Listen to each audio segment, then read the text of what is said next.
এক সময় তোকে আমি চিনতাম না, এখন তোকে ছাড়া আমার ভালো লাগে না। তোকে চাইবার লোক হয়তো অনেক আছে, কিন্তু মন থেকে চাইবার লোক শুধু আমি।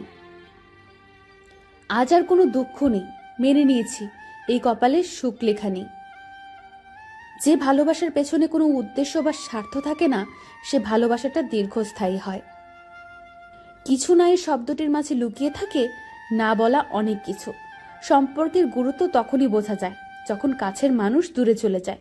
চরিত্র নিয়ে তারাই কথা বলে যাদের নিজের চরিত্র ভালো নয়। সুখী হতে অনেক কিছুর দরকার নেই, দরকার এমন কিছু মানুষের যারা সত্যিই আপনাকে বোঝে। মেসেজ দেই না, ফোন করি না, তবে ভুলে যেতে চাইলেও পারি না। আমরা বোকার মতো তাকেই মিস করি যারা আমাদের কথা ভুলেও ভাবে না। ভালোবাসা তৈরি হয় ভালো লাগা থেকে, আর সেই ভালোবাসা টিকে থাকে বিশ্বাসের উপরে। সত্যি বলতে জীবনের প্রথমে প্রেমের অনুভূতি জীবনের শেষ পর্যন্ত থেকে যায়। কেউ কারোর নয়, কেউ কারোর ছিল না। সবাই প্রয়োজনে আসে, আবার প্রয়োজন ফুরিয়ে গেলে চলে যায়।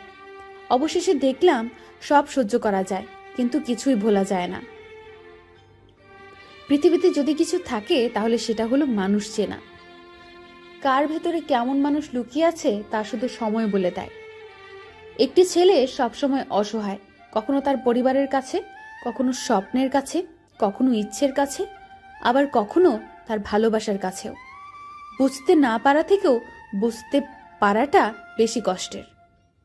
শুধু ছেড়ে যাওয়াকে ঠকানো বলে না, পাশে থেকে অভিনয় করাকেও ঠকানো বলে। বাস্তবতা হলো যারা সত্যিকারের ভালোবাসা চায় তাদের ভাগ্য কখনোই ভালোবাসা জোটে না। কিছু কষ্টের পরিণাম এত বেশি হয় যে তা প্রকাশ করা যায় না, না কাউকে বোঝানো যায়, শুধু নীরবে চোখের পানি ফেলতে হয়। চোখে জল এনে দেবার মানুষ পেয়েছে, কিন্তু মুছে দেওয়ার কাউকে পেলাম না।